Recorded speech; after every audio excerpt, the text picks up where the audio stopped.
नमस्कार। इन खबर में आपका स्वागत है।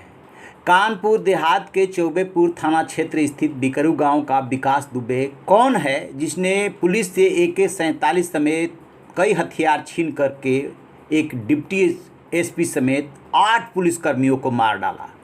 6 पुलिसकर्मी घायल है। उसने कैसे ऐसी योजना बनाई, उसकी हिम्मत कैसे हुई, आखिरकार वो किन लोगों से जुड़ा हुआ था, इसी को जानने की कोशिश करेंगे। दरअसल हिस्ट्री सीटर विकास दुबे का राजनीतिक इतिहास भी चौंकाने वाला है। जिस पार्टी की सत्ता रहती है उसी पार्टी के वो नज़दीक रहता है।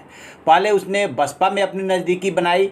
जब दर्जा प्राप्त मंत्री संतोष शुक्ला को उसने मारा था तब वो उस पार्टी से नज़दीकी रखा उसने। इसके बाद सपा के कई प्रमुख नेताओं और भाजपा के नेताओं के भी वो संपर्क में आया, लेकिन वो इस दौरान बीजेपी में थोड़ा अलग थलग पड़ गया था क्योंकि बीजेपी के एक राष्ट्रीय नेता उसको नहीं चाहते थे और 2 साल से वो परेशान था कि कैसे बीजेपी में एंट्री मारे। इसके लिए वो लखनऊ से लेकर के दिल्ली तक चक्कर लगाता रहा, लेकिन बात नहीं बनी। लिहाजा अब वो राजनीतिक पैठ बनाने के लिए 2022 में विधानसभा चुनाव लड़ने की तैयारी कर रहा था।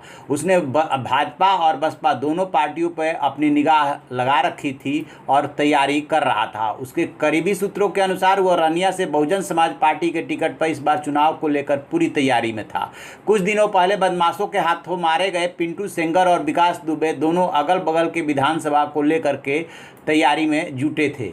पिंटू सेंगर रसूलाबाद से और विकास दुबे रनिया से। विकास दुबे सबसे पहले उस समय चर्चा में आया जब सिवली से जूनियर हाई स्कूल के प्रिंसिपल से झगड़ा होने के बाद उसने उनका मर्डर कर दिया था। इसके बाद बसपा के कुछ नेताओं के बल पर इसने पुलिस से अपना बचाव भी कर लिया और अपना दबदबा भी बना लिया। इसके बाद वो एक एक करके हत्याएं करते चला गया और बड़ा बदमाश बन गया।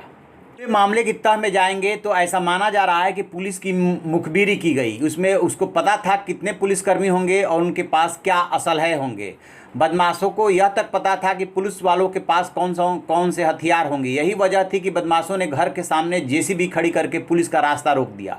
ADG कानून व्यवस्था प्रशांत कुमार ने कहा कि पुलिस कर्मियों से बड़ी चूक हुई है, यानी कि पुलिस मान रही है कि चूक हुई है, इसकी जांच की जाएगी। गांव में विकास का घर किलेनुमा है। घर के चारों तरफ बड़ी बाउंड्री वाल है। घर में 3 तरफ गेट है। घर के भीतर कोई देख नहीं सकता, लेकिन छतों से पूरे गाँव को देखा जा सकता है। तो गुरुवार रात यानी कि जो कुछ भी हुआ वो 1 बजे पुलिस टीम उसके घर के पास पहुंची तो घर से कुछ दूरी पे उसने JCB लगवा दिया था। फिर वहां से पुलिस उतर करके मौके पे पहुंची और इसी का फ़ायदा उठाते हुए उसने हमला बोल दिया अचानक। उसके बताया जाता है कि उसके घर पे 40-50 लोग थे और इसी दौरान उसने पुलिसकर्मियों से हथियार छीन लिया।